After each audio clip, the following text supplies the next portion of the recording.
Michigan led by just for 2 minutes in this game, but end up winning it by 3. In dramatic fashion again at the Chrysler Center, Michigan 75, and you've got Nebraska at 72.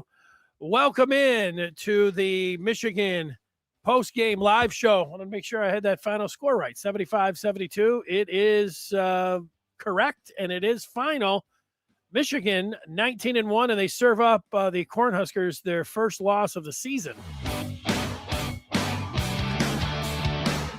How about it? The majority of this game, it looked like Michigan was going to lose this game. Michigan did not play their best game. Michigan played their C game. And around the 7-minute mark, I thought, well, maybe this will be like Friday. They'll flip the switch. And there was a little switch flipping going on.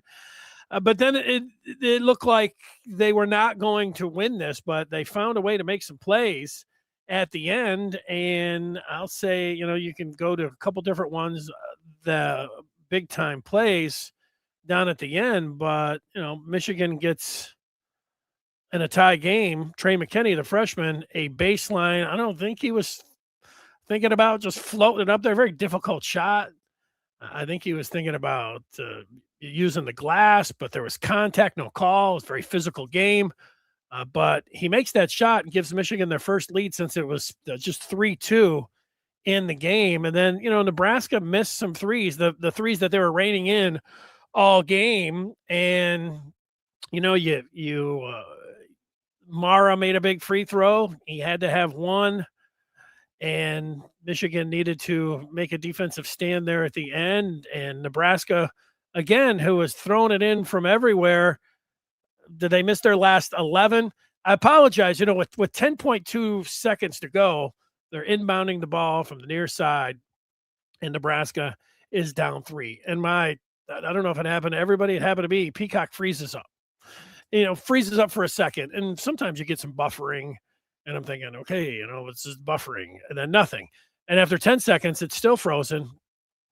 And then after 20 seconds, it's still frozen. I'm starting to go to my phone to see if I can get the feed or at least see what happens. And it just logs off. It just logs off a Peacock.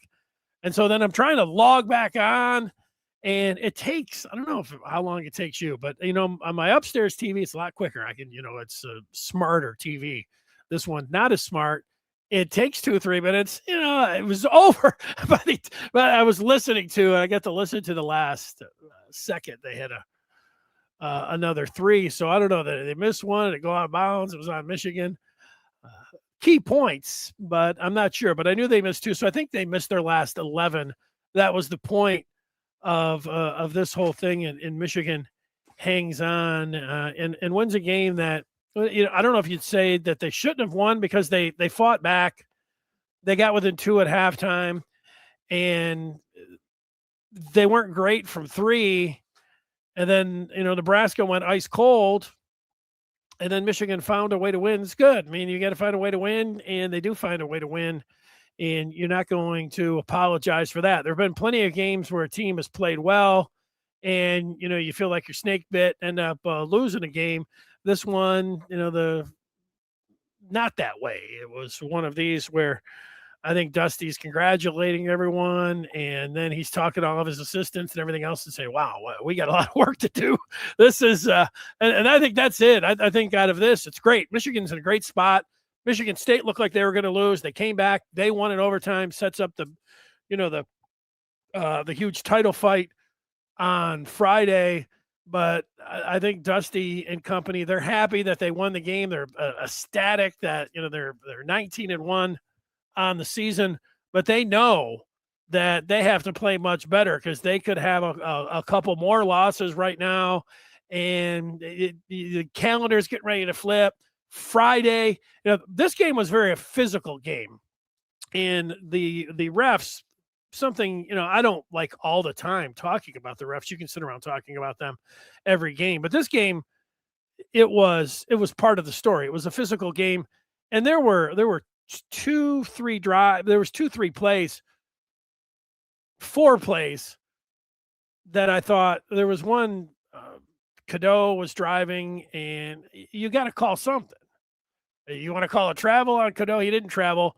It looked like he took a forearm shiver, went down to the ground, and there was no call.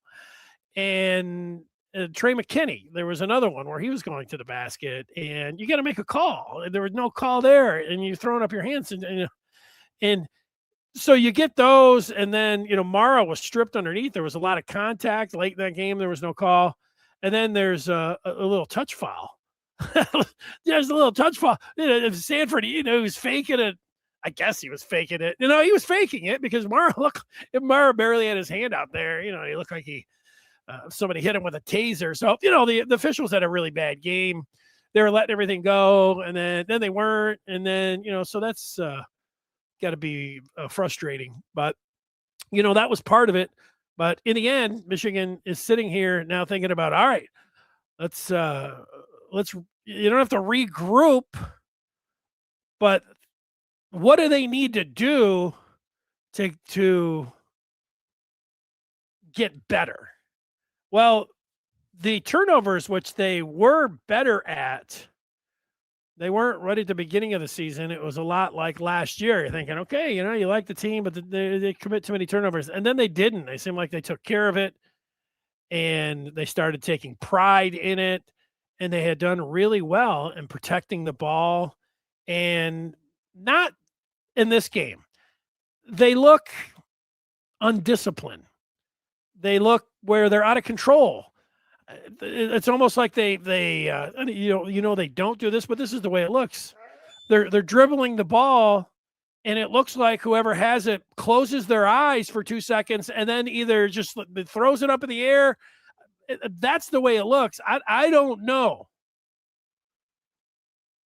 Court awareness, not being disciplined, just not being able to lock down and be locked into the game. But you can't commit 19 turnovers. You're going to lose most of those games, but they didn't lose this game. They won the game. So this is another game where you're there at the end. I'm sitting here thinking, woo, you're watching the game and you're thinking, okay, well, I'm going to have to say this. They didn't have a very good defensive plan for being able to guard Nebraska. Nebraska was, shooting great. So nice job there, but the players didn't seem like they were energized enough to play D. The coaches didn't seem like whatever is a scheme or whatever they were trying to do to close out.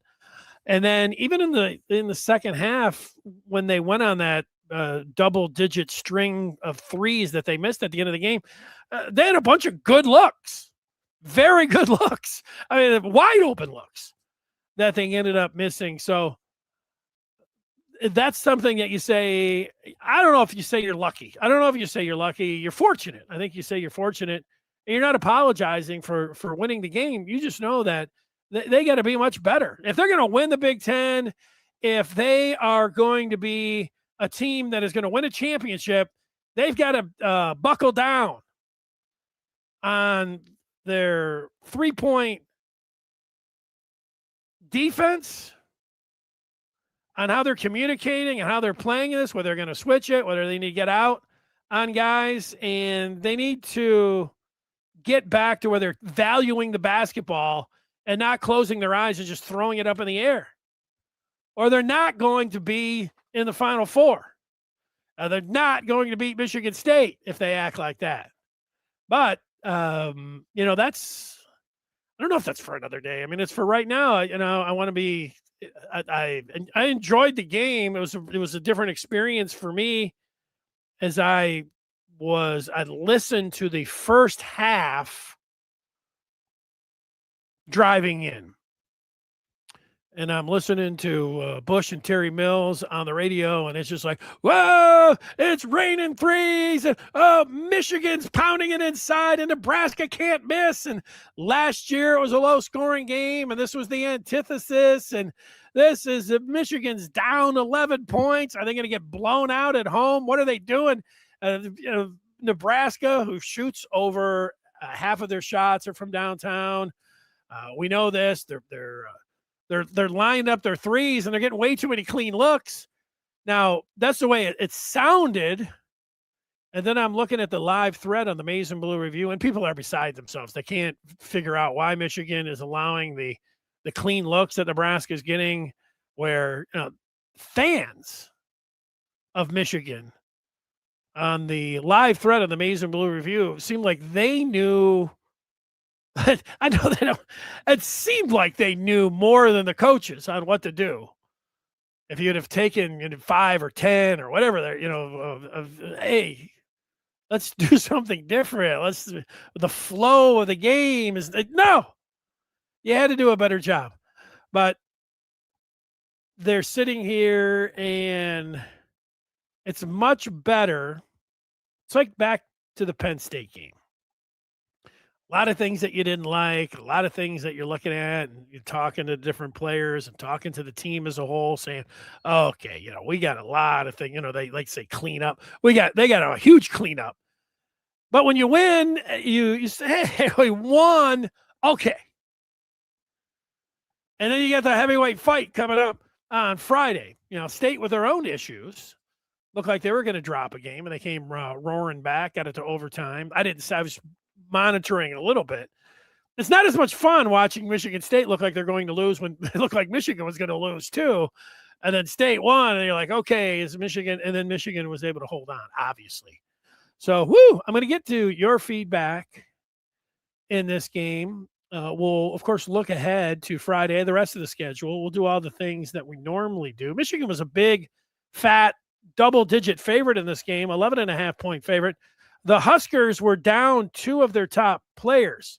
Frager, who didn't make the trip, had an ankle injury. He was going to be a game-time decision. Hoiberg said yesterday, but the news that he wasn't on the flight to Ann Arbor was out there, and so he wasn't going to help. And then their other top guy, Mass, the big man down low, he's had the flu, I think report was, and he was with the team, but I don't think he ever came out and sat on the bench. He was back in the locker room. So they only play 7 guys to begin with. So it was going to be the whistle, like almost like I don't know.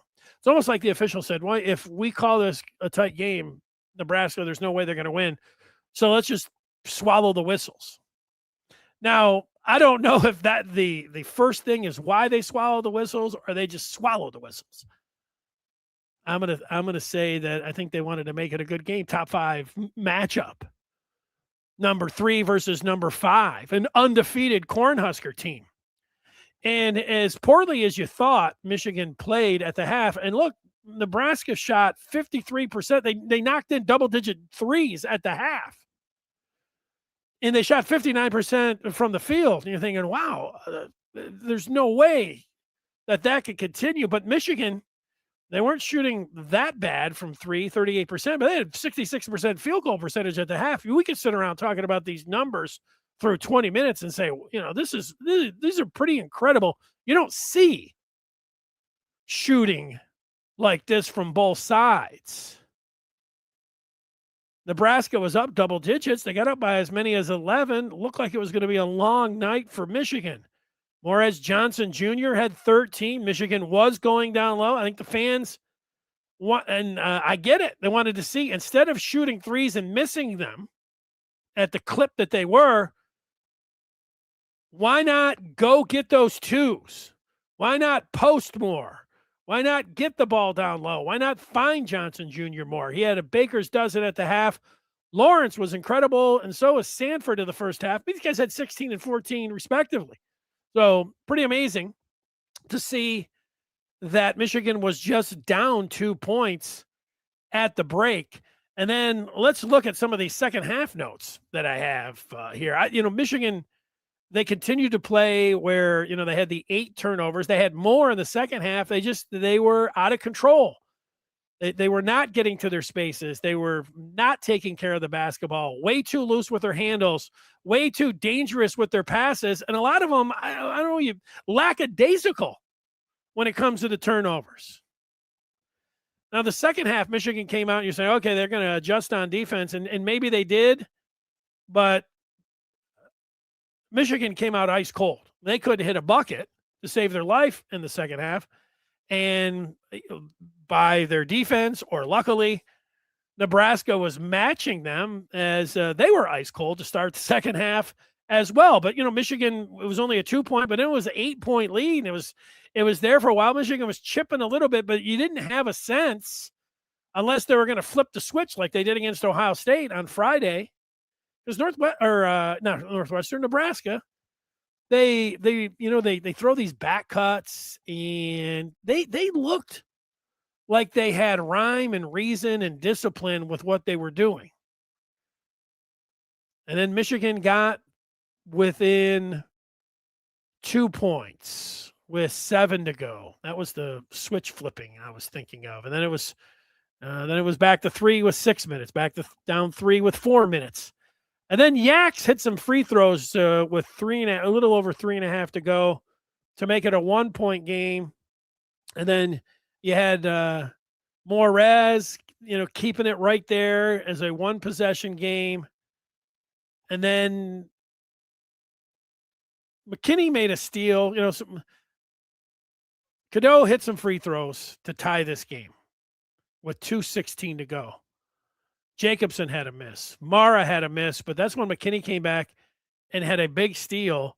And on the next play, that's when from the left corner, Trey McKinney went in on the baseline with 1:04 to go and scored that basket. This is the biggest basket of the game. But it was the biggest sequence, and Trey McKinney was there, the true freshman, making those plays and gave Michigan their first lead since it was 3-2.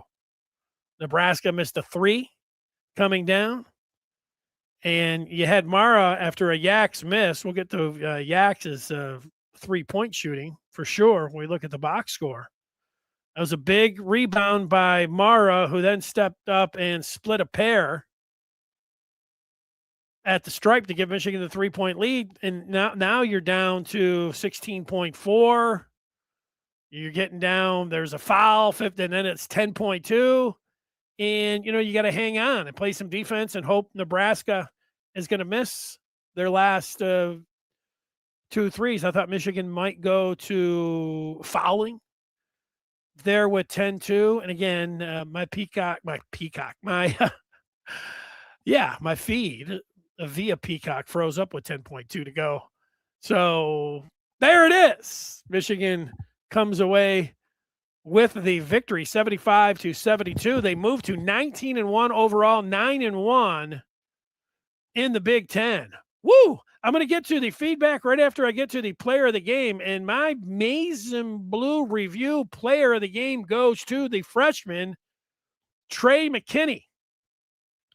Now, McKinney, he gave Michigan their first lead with the baseline drive. Michigan's first lead since it was 3-2. Biggest basket of the game. Right before that, he went down and had a steal. After Mara missed, he went down and was able to get that steal. That was the biggest sequence of the game. When you get these 1-possession games, he ends up with 11 points. But in winning time, he made the winning plays. 22 minutes, 11 points, 2 of 5 from downtown for Mr. McKinney, and he had that steal as well. So Trey McKinney is our player of the game. Now let's get to the feedback. Don leads us off, and he said it was a great win coming from behind. I thought Michigan stayed with the 3-point shot too long in the second half. I agree with you on that, Don. I mean, they had some good looks, but with the advantage, you're thinking, and the way that they were not hitting them, you're thinking, go to something else. Big Meek like the comeback. Yeah, and now we will look ahead to Michigan State. Joe was sweating bullets, sloppy, but got the job done. I think that's a nice way to put it. JP is just on the Friday. He's already on the Friday. That's celebrating on the Friday. Chase is talking about cleaning things up, especially the turnovers. But all in all, a great win. I'm with you on that. It was a great win. And they obviously have some things to clean up. Rico is talking about Cadeau and turning the ball over. It wasn't just the defense. It wasn't just the offense. It was the defense. I agree with you on that. I agree. Rico couldn't hear anything till the second half. Maybe he's talking about his peacock. Big Meek had to listen to the game.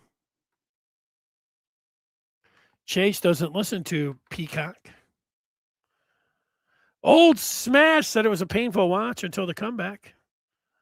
Well, that's the way Friday's game was. Michigan, 75% of that game was not – they didn't have a very good game. They didn't look very good. They didn't have their A game. They didn't have their B game. They had their C game. And this one, I would say they had their C- game, but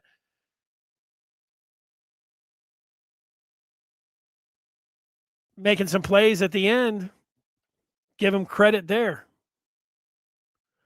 Brian talking about the officiating, and officiating was something that was part of this game to talk about. There's no doubt.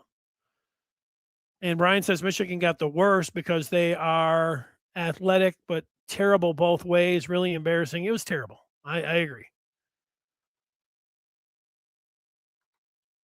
Jay's checking in, big Michigan basketball fans.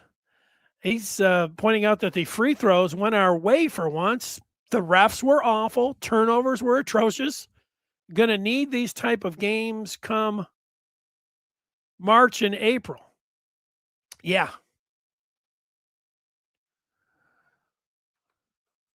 Michigan Go Blue 1324 says he is back at college in Vermont doing homework. At least Michigan won the game. TSV says the refs 100% kept them in the game. Yeah, the refs were poor tonight. They didn't do a good job. Wolverine 7 says Dusty doesn't coach point guards that well. I don't think Dusty. What am I going to say about Dusty? Dusty is a godsend. Dusty has done a hell of a job through a season and a half. I'll pat Dusty on the back. Dusty didn't have a good game. Dusty and company didn't have a good game. His staff, the game plan, the execution, getting his team. But, he knows that. I know that. You know that. He knows that. All the players, I don't know if they know or they're going in there saying, hey, sorry, coach, we didn't do anything that you told us to do. It's interesting, specifically that he doesn't coach point guards well. The thing is, I say interesting because Michigan's strength is their front line. And so automatically, then you're like, okay, guards. And guard play, you talk about the tournament, you got to have great guard play. Is Cadeau. Cadeau is, I don't want to say he's hit and miss. He's hot and cold even during games. He didn't do anything in the game on Friday.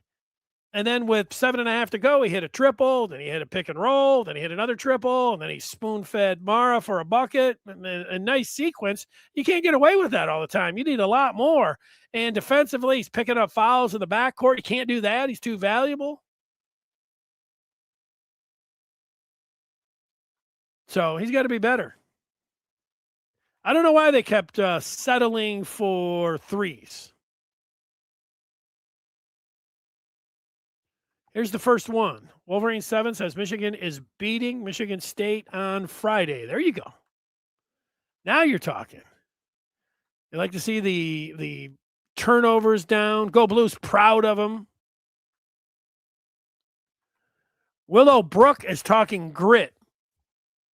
I like grit talk. Let's see. I just saw that. Coming back and winning a game against a top 5 opponent without your best game shows grit. Willowbrook, 2717.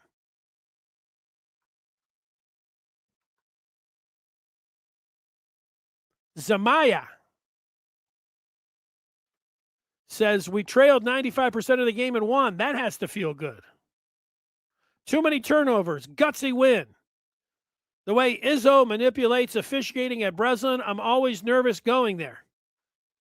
Amen. I mean, yeah. John says, how did they swallow the whistle? Michigan had 23 free throw attempts. Nebraska had 4. How can you say they swallowed the whistle? Well, there were some obvious, I think on the obvious plays when guys are driving and Michigan is driving in there, I'm just going to, this is why I'm saying it. There was a Trey McKinney drive, and I'm not somebody that obsesses. Ask someone, John, that you sound like a Nebraska fan, or maybe you're just a Michigan fan looking at the box score saying, I don't know what I'm talking about.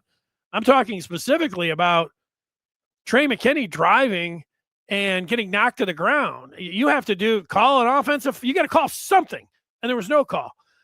The Cadeau in the lane takes a shot, a forearm shiver, and look, you want to call a travel on him? I don't think you could have called I don't think you could have called offensive foul in either of those, but there's sometimes that you can't just let them play. And I'll give you this, John. I didn't watch the first half. I listened on the radio, but every 2 minutes, Terry Mills said, this is a very physical game. They're letting a lot of things go.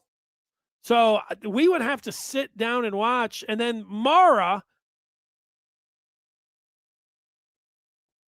there was all kinds of contact, and he ends up getting stripped, and there's no call, and yet it was Sandiford who was just driving the lane, or could have been Hoiberg, and Mara got called for a touch foul. Look, if you're going to let it all go, let it all go. But if I'm watching and somebody gets a forearm shiver and he goes down to the ground, everybody's waiting for and then there's no whistle, and then somebody comes down and gets whistled for a touch foul, well, I'm going to have a problem with the officials at that point.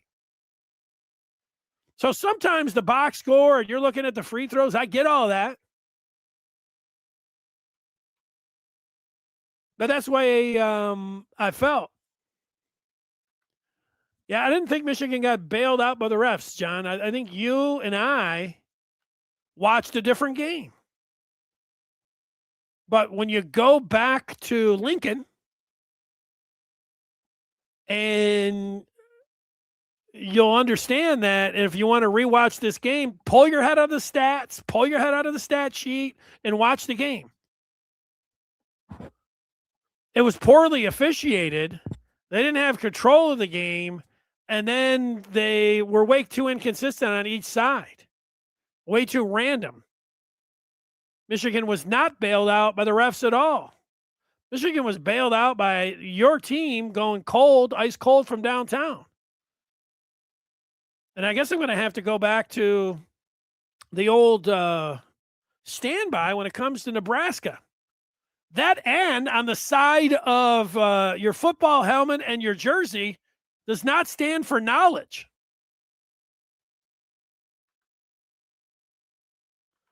Michigan did a good job shooting free throws.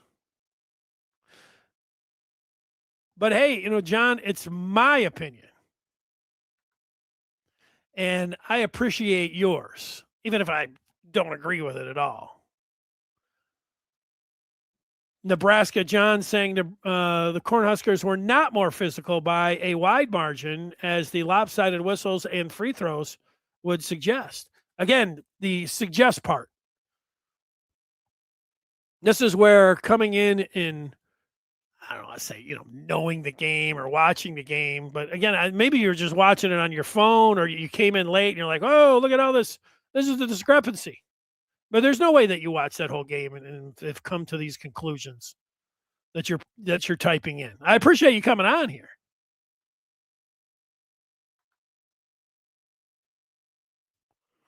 David says the problem is that Dusty has been saying for the last 6 games. Yeah, there is a trend. Michigan. Yeah, I don't know. We were talking about when they were so great through that 10-game run. They were the greatest team ever. That is this just going to keep up? They're just going to, bombard college basketball and, go undefeated and beat everybody by 40 points. And they kept doing it. So you're like, I don't know, maybe they are. Maybe this is just something special.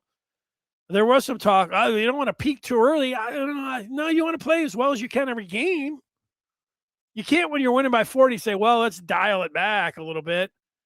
There was going to be some kind of, yin and yang, give and take, whatever you want to say, down spot. And they're in it. The good part about that is that they have found a way to win most of these games, all of them except the one. So there's credit in doing that. If you can work through things. And what do they have to work through? They got to get better at their turnovers. I mean, people were freaking out about their free throws last game, and then so they stepped up and did that. They got to take better care of the basketball. That's the first thing. And the second thing to me is they got to get Yaks right. Now teams are doing a good job D'ing up Mara and Yaks. Yaks, they tried to get him down to the post, and then they doubled him. Nebraska did. They did the same thing. They were blitzing Mara. He wasn't handling it really well. That's going to continue. And believe me, that's going to be one of the big things Friday. Are they going to allow Michigan State's going to be pushing, shoving, grabbing Michigan's bigs, and are the officials going to allow that? Is Dusty going to have to, stand up and look down at the other end and say, stop listening to him and call the game? Big game for Dusty that way when it comes to these officials coming up on Friday.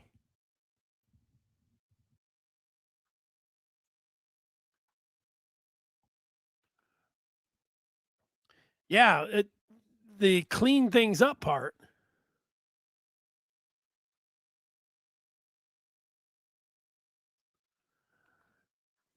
Chris says U of M is getting very good at playing like crap.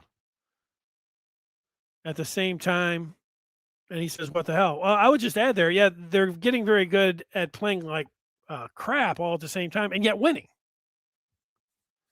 If they were if Nebraska was like Penn State, a doormat, and they were doing this again, it'd say this is going to cost them when they play a good team. But Nebraska's a good team.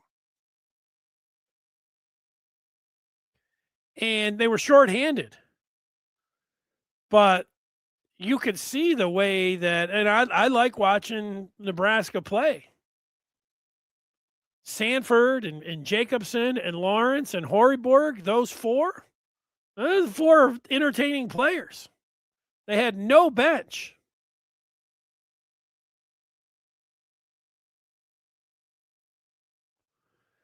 And in addition to the turnovers and this part is what I am going to agree with, that Yaxel has to be better on offense. Specifically, Yaxel needs to be better from 3-point range because Yaxel right now is struggling. The bus on the side says struggle. And when you look and open up the door, Yaks is driving the bus, the 3-point struggle bus. 0 of 6 from downtown. Everybody loves Yaks. You love his versatility. You love all the different tools that he has. You love his personality. I love everything about him. But I have not liked his 3-point shooting recently. 0 of 6 in this game. His first 10 games, he shot over 40%. His last 10 games, he's now shooting 20%. Wait, he was shooting under 30, but it's in the 20s now. Very drastic switch. Yaks has gone ice cold from downtown. That needs to change. Last game, he was 1 of 5, and Dusty said, they look good shooting it. That's fine, but you got to start making them. You can look good, they can feel good, they can be in rhythm and all that, but once you start going 0 for 4, 0 for 5, 0 for 6, the game's going to look a lot different. If Yaks, obviously, he hits 3 of those, 2 of those, it's a lot different ball game. But he's got to do a better job. And 3 of 10 overall, most of those were threes. Maybe he's got to stop shooting threes. I know if I was the staff, I'd say, look, you're going to stay in there. We want to keep you in rhythm. But if he misses 3, then I'm calling plays for him down low, and then I might even say, hey, let's make a concerted effort for you to drive to the basket and see the ball go through, get to the line, and not settle for the threes. It's a tough thing to deal with because you don't want to say, let's freeze him. Let's put the stop sign up on him. So they're going to have to work with that. It's delicate. Morris Johnson Jr. had 17 and 12. He was big. They did a good job on Johnson Jr. in the second half. Yaks ended up with 10, 3, and 1. Not one of his better games. He's a key, obviously. If he plays like he did to the first 10 games of the season, you could see him leading Michigan to the Final Four. If he plays some of these spotty games like he has the last 10, you could see Michigan going down. Doesn't feel good saying that, but I think it's true. Mara needs to be stronger with the ball. 3 turnovers, 10 and 7. Teams are coming after him. Good job if you can get him going to the basket or throwing him lobs, but 2 of 4. But both of his free throws, one of them was the front end of a one-on-one. Nice job. But, he's shooting under 50%. I think Tom Izzo going to be mauling Mara. I got news for you. That's going to be part of the game plan, to maul Mara. Namari Burnett. Got to stop. He's got to be better. Cadeau's got to be better. So let's recap. Yaks has got to be better. Mara's got to be stronger. Burnett's got to be better, and so does Cadeau. Trey McKinney, star of the game. Cheddar, as soon as you think, okay, we're done with him, he hit a big 3 in this game. They needed it. He also got a bucket down low, and you're going to play him a little bit. I was thinking, play him around 10, but they're playing him around 14. Gale has disappeared, so you'd like to see Roddy Gale. A Roddy Gale sighting. 2 points, 1 board. I would say the same thing with Kaysen. This are too many players. Kaysen was the biggest surprise on this team, and I don't know, just not there. Gale, magician. And, so now this deep bench, you really got something from McKinney, a little bit from Cheddar, but nothing else. And your starters, when I'm sitting around talking about 3 or 4 of the guys need to play better. Yeah, I know they won. That's the good part. They won the ball game. But they got to get way better. Smash the Numbers is saying that he's a Southern California Dusty Stan regional manager. Please direct all feedback about him to me. I got his back. Everybody's got about Dusty's back, but here's the problem when you say you're a big homer in a stand. If Dusty doesn't have a very good game, then don't be a homer and be like, oh, he's great. Yeah, he's great, but he had a bad game. That's my problem with big-time homers. Hey, I'm a big-time homer. Oh, Dusty's great. Not tonight he wasn't. You can say it. Admit it. Call it like you see it. Don't be such a homer. I'm sorry. What am I talking? Smash is a homer, and I like him. I like him. There's nothing, cheer for the team. What good does it do to be negative, right? I don't know what good it's doing to me after a win if screaming at Ferris. I don't know. It doesn't do any good. I won the game. David is concerned that Dusty doesn't understand that if the threes aren't hitting to change driving the ball inside where Michigan has the size advantage, play to one strength. Yeah, the only thing I would change about this feedback is I would put a question mark down here at the bottom because everything that you say, the go stop shooting threes and change it up. And where you say play to one strength, I'd make that as a question mark. Yes. Yes, let's do that.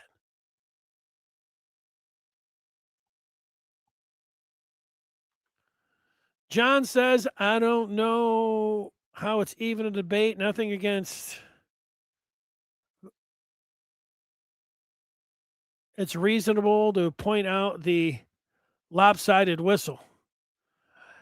Yeah, you know what? I would have to look at Nebraska's games, but what I would say, what my guess is that Nebraska probably comes up short on the whistle a lot because they just shoot threes.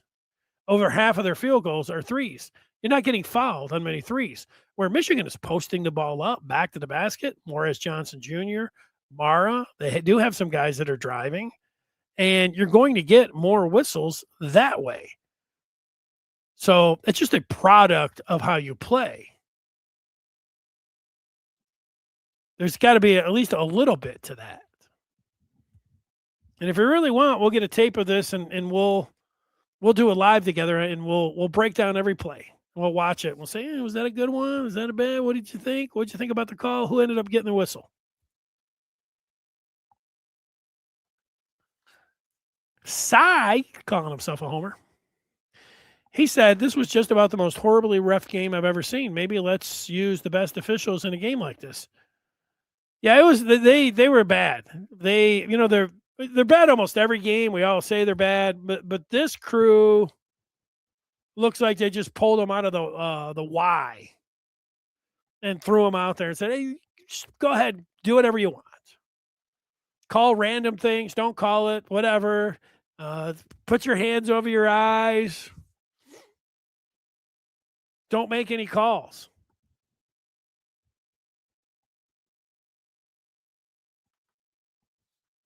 Jay's talking about tackling guys, no calls, and we breathe on them. Either way, this game should have never been close. Well, I don't know about that part. I don't know about it should have never been close.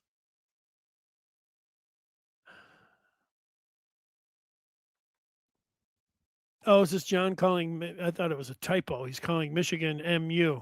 Yeah, it's not Michigan University. It's the other way around.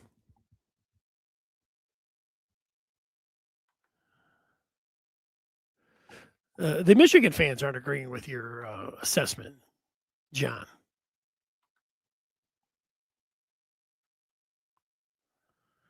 Every trip down the floor in the last 4 minutes, Michigan was at the line.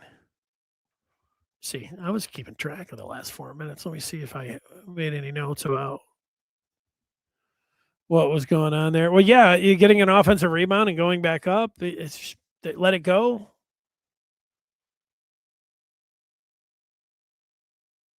It's hard with the officials. It was a tough one. Ooh. Michigan peaked. It sucks to admit. Now, that's a real hot. It's a hot take when Michigan's 19-1. Michigan's 19-1, but has not been playing their best basketball. They've been finding a way to win. Chris says they peaked.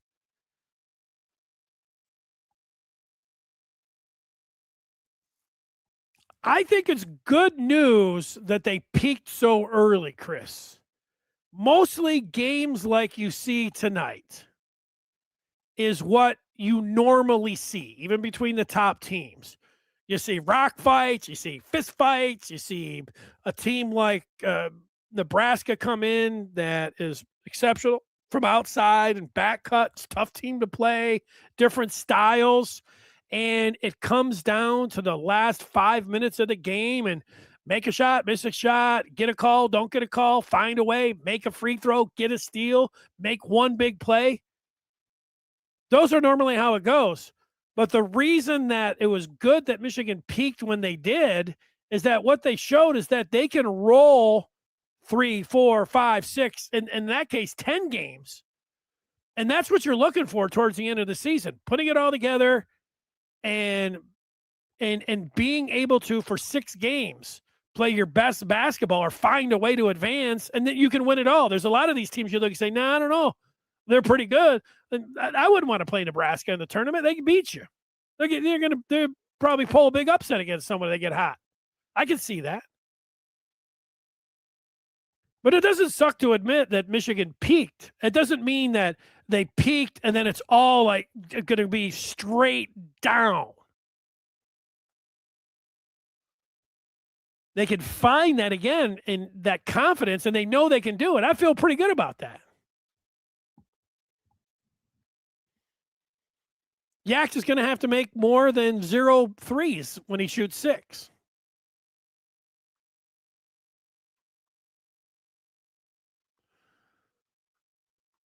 Anthony says that Morez Johnson should be a top 20 pick in the draft. Morez Johnson Jr. will make a nice pro. Morez,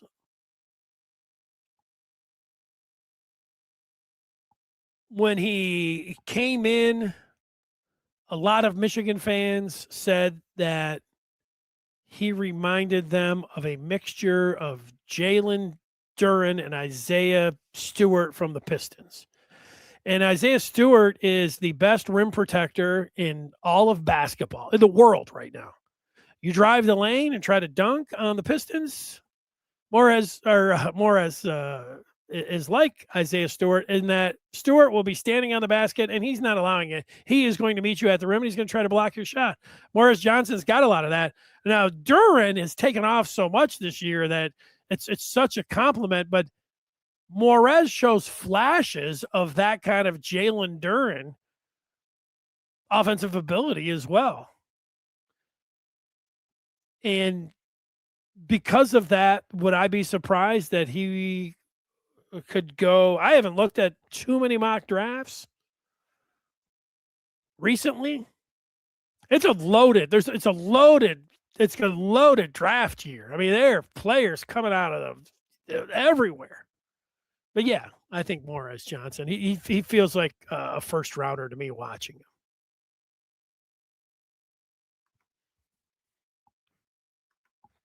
I agree with this from Jay, who says Yax needs to improve on his 3-ball. That will unlock him. I agree. I agree on that.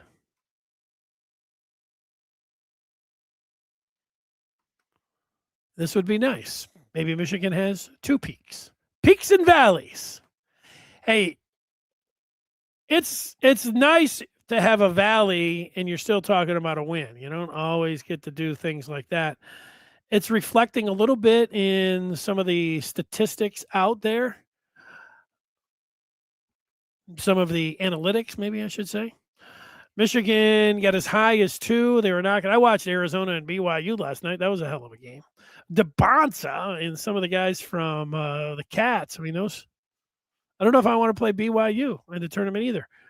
Michigan is ranked number 3. Ken Pom, which they had a stranglehold on for the majority of the season. They were bounced by Arizona via Arizona's win at BYU last night. So Michigan is now number 2 at Ken Pom. Number 2 defensive. That's the one thing you say, why the defense? The 3-point field goal defense was poor by Michigan, even when they won the game. And there were some adjustments for sure in the first 5 minutes. There were way too many clean looks by Nebraska. Credit their system and finding a way to get open. And it felt like that should be one of those things that's an effort thing to be able to get out and guard. But it'll be interesting to see if that reflects in the Ken Pom defensive efficiency. Michigan, the second best defensive efficiency and 7th offensively. And then for the first time since the net numbers came out, and after the first couple of weeks of the season, the NCAA evaluation tool, Michigan has dropped in the net. Arizona got their big win last night. Duke at number 2, Michigan now 3. But as everyone knows, Michigan beat Gonzaga out in the desert, and then they just took care of Nebraska. So, this could be Michigan beats Michigan State's in the top 10 too. Michigan wins at Michigan State, they'll be back at number 1 there. These are all, this is just things are fun. Just fun right now. Nat, Ken Palm, AP rankings. Let's get to February or March before we start grinding that out. Start taking a look at, your different quad ones and all that. Let's check the upcoming schedule. That is brought to you by the feed that you're watching or listening to right now, the Maize and Blue Review. Give yourself, or that U of M fan in your life, the gift of the Maize and Blue Review. You like talking Michigan. You like participating with other Michigan fans. You like the Michigan news. You like the breaking news. You like recruiting. That is what it's all about, the Maize and Blue Review. Let's have you join in the fun. Go to on3.com, hit that subscribe button. And with that, we go to the upcoming schedule, and it features the Spartans, who got an overtime victory tonight at Rutgers, Michigan and Michigan State. 2 top 10 teams battling for the first of at least 2 times this year. Up at the Jack in East Lansing, 8 o'clock. Hide the women and children, get the dogs fed, or whatever. The wife fed. Be there for that one. Must see TV coming up Friday in East Lansing. Then Michigan will come home for a Thursday game. Oh, I don't like that. I think I have to check if that's when those Piston tickets I'm supposed to have. I'm gonna have to allow somebody else to take over that game. Then at Ohio State, at Northwestern, UCLA, and then they're at Purdue. How do I think Michigan will do? So you could say that at Michigan State and at Purdue, those are 2. I don't want to say likely losses, but potential losses on this sheet that I'm looking at here. Duke, at Illinois, at Iowa, there's 5. They play Michigan State. I say they at least split with Michigan State, but I'm not conceding Friday's game. I mean, should we concede Friday's game? No, I don't think so. Yes, I think they're going to need to play better. Can they play better? Yes. Michigan must have a contingency plan if Yaxel can't hit his 3-pointers. What then is the scheme? Yeah, at what point do you say, all right, Yax, stop shooting threes? The contingency plan is putting him down on the post and throwing it to him there. Contingency plan is going to Yax down to the post. Contingency plan is going to Morez Johnson Jr. down to the post. They got 3 guys. They're not all, but, more. I was going to say that Mara is mostly a back-to-the-basket guy, but you can throw him lobs. You can throw lobs to Rez. And with Yax, he can pin guys. You can throw it over their heads. You got 3 different guys. Get that high-low going. That's the contingency plan. Work that high-low. Work it on the Spartans. I'd like to work that anyways and then play the 3 off of those. But it's not just Yax. They need – so we're going to talk about their best players. Who are their best players? Yax is their best player. So, yeah, I see why we're talking about him. They need Cadeau to be better and Yax to be better. They need Burnett to be better. They need Gale to be better. 4 guys that are big time in the rotation that they got to get these guys, and they got to play better. Summary of everything? Yes. Spartans have a couple big guys, a couple big white dudes down there. And they got Carr. And they got Fears. They got some shooters. Spartans are pretty good. That's going to be a all-out war. That's going to be exactly what you, as a college basketball fan, I can go back and think about all of the great games between these two teams. The intensity is, turned up 100-fold. And you thought I was crying about the calls and the missed shots and the coaching. That all is 100 times 100 coming up on Friday. Everything's times 100. So all those guys that I mentioned, they come out and play well against Michigan State. It's not all forgotten, but it's pretty much Gray.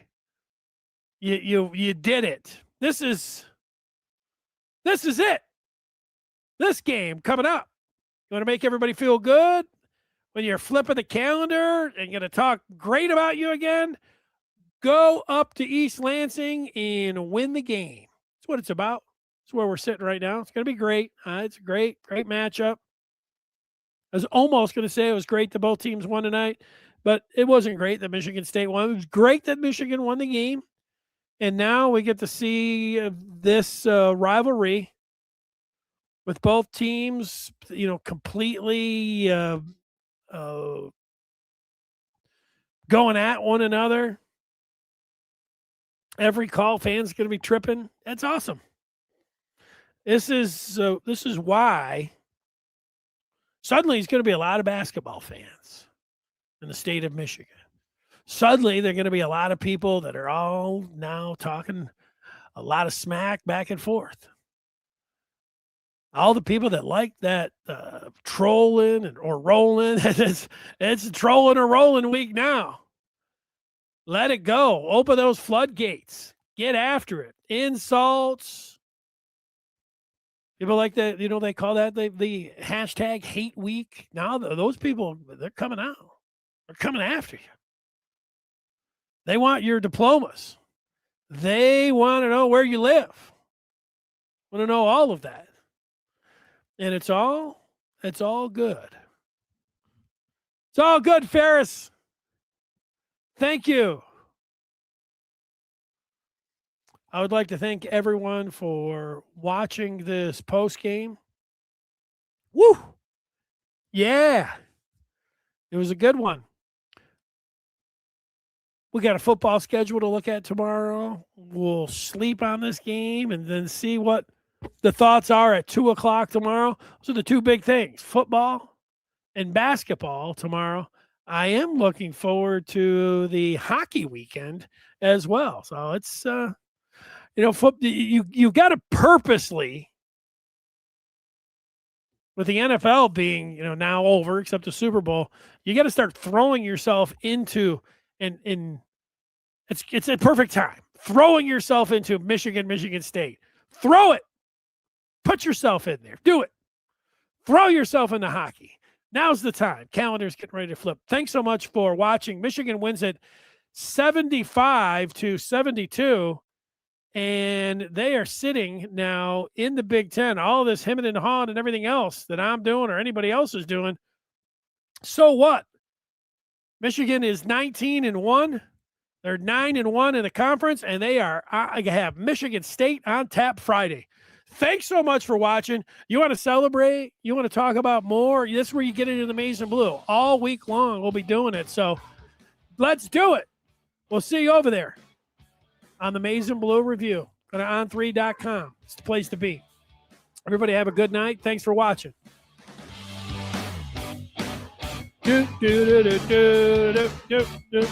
Oh, you want to see my handle? My handle. Whoa.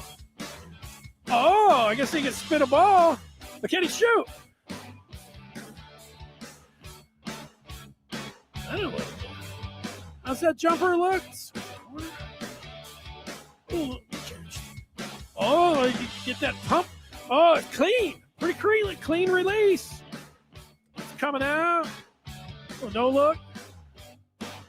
Get the ball. That's directing. Get the ball. Move it.